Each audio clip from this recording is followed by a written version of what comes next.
Hey, I am Melissa Daly. I'm a digital marketer here at One SEO, and I'm here with Lance Bachman himself. And I'm sitting behind the desk for Anthony Kane today. Welcome to Taking Control. It's our 43rd episode of Taking Control, our weekly web series at One SEO, where we bring you the latest in compelling information relating to all things IT and digital marketing. And we have a big announcement. We talked about this before, but we are hiring, right? Absolutely. Why? Because we're growing. We're growing. Yay. It's such a fun place to work. It's the best way to keep in touch with everything digital marketing that's happening every day. So I encourage you to go online to, I think it's oneseo.com/careers and apply. Yeah, we're hiring for web developers, PPC, social media people, email marketers. We're growing, as Melissa said, we are growing. So apply oneseo.com/careers, apply online, and somebody will get in touch with you, probably TJ, our in-house recruiter here. So we look forward to seeing your resumes. And Melissa? And we're only looking for kick-ass people, so if that's you, we want you. You can also check us out on our podcast. If you listen to podcasts, you can go to anything like SoundCloud, iTunes, look up Taking Control Unplugged, and you will find us there, and you can listen to us on your way to work and keep in touch with all things digital marketing and hear Lance's lovely voice, besides seeing him on all his billboards. So let's get started. Today we're going to shoot it over to the whiteboard sessions, and you're going to listen to Brooke for a little bit. Okay, nice of you to join us. My name's Brooke, and I'm an SEO analyst and strategist here at One SEO. Today, I want to take you on an SEO marathon. SEO, as you know, is organic. So today we're going to be focusing on the organic side of things, not necessarily PPC. But it's a great thing to keep SEO in mind when you're doing PPC for other reasons, such as assisted conversions. But we'll get to that another time. So, I want to start off with your competition. We want to analyze your competition.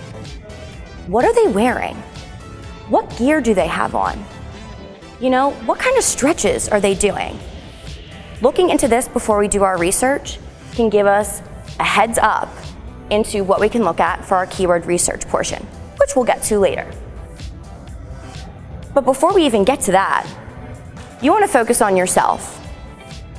This is you, looking fabulous. Look at your shoes. We're going to make sure that your shoes are perfect. Shoes, meaning your technical audit.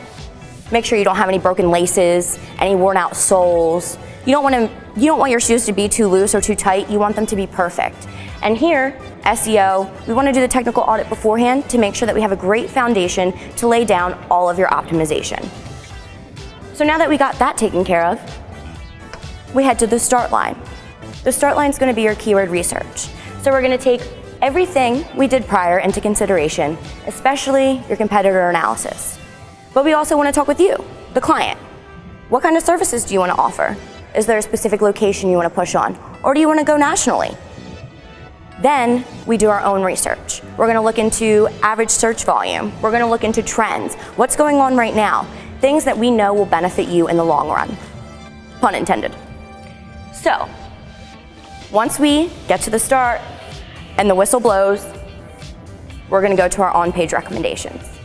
So when you run a marathon, so I've never really run one except an SEO one, but I heard that there are markers on the course. So the markers are on the course to help guide you through your race. So our on-page recommendations are here to help guide you to SEO on your website. So anything from optimizing your meta, to your content, to your OG. And you'll notice that a marathon is a long race. There might be blood, sweat, and tears. 6 to 9 months of blood, sweat, and tears. But when you get to the finish line, it's all worth it, and you're winning. So, with that being said, I'm going to send it over to the winning development team, Tony, and the web devs. Have a good one, guys. All right, thanks, Brooke. So today we're going to talk about 3 different really crucial technologies that come into play when we're doing web development. The first is going to be registrars. The next, which Al will help us with, is going to be your hosting, and then Tony's going to do CMS. So I'm going to talk a little bit about registrars. You know, really the best way to think of registrars is a really, really long list that is collected by a handful of sites all across the world, so that when you do end up registering a domain, you're able to keep record of that so nobody else can take that domain. And from there, I'll lead into hosting. So hosting is just space on a server where all of your files for your site are stored. You can get it any server that's connected to the internet, and then all of those files will be put together, and what will they create, Tony? They will create a website. But you can't have a website without someone to manage those files. So you put your files on your server, but to actually manage them, let's say you go to a website and you want to edit, the content within your site.